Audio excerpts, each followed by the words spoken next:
is good? My anime buddy. What is good? I honestly am very interested in seeing how people are going to full blown take Shaman King at the end of the day because this was a very telling sign of the possibilities of the show that I was not expecting, that I was kind of curious if was possible because of course, our main character being raised the way that he was raised, he doesn't know all the ins and outs of what is possible. And I'm guessing he he could know and he kind of like puts it to the back burner, or he is in a position where since he's never experienced it, it just kind of slipped his mind.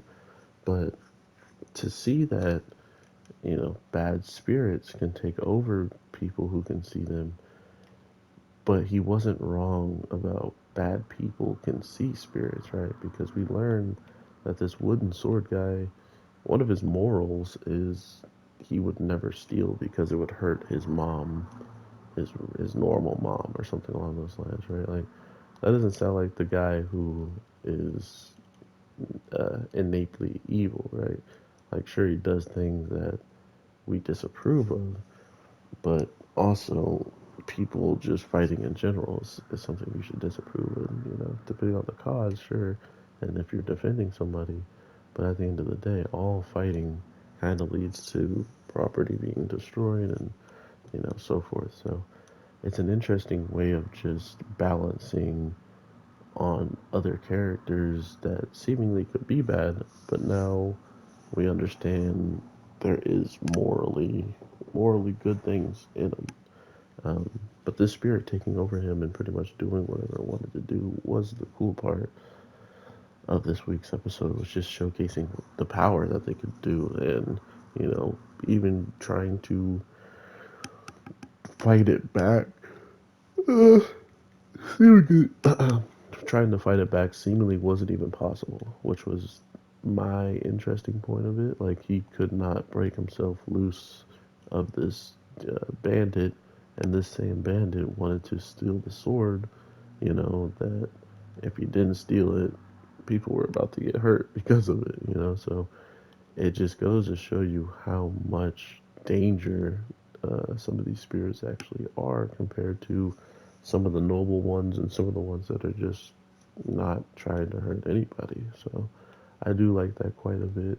I am curious to see why the bandit even, uh, is in the position that he's in because whatever happens in the past and whatever happens in the future now clearly is going to weigh a lot differently than it did previously.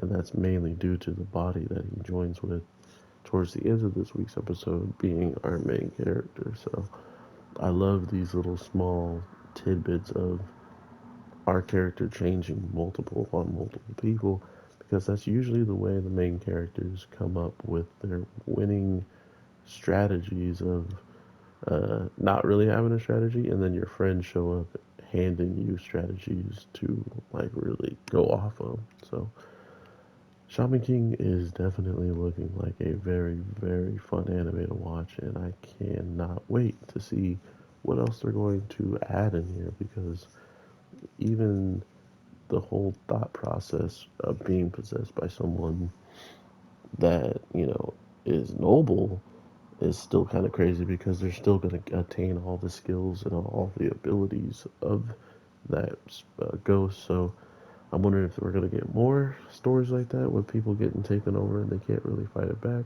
or if we're just going to get more or less just people trying to become shaman kings or just people using the ghost for their own benefits, stuff like that. So, with all that being said, everybody, hope you have an amazing day, night, evening, whatever the case may be. I am your boy, the Anime G, and I will definitely talk to you sooner than later. Peace.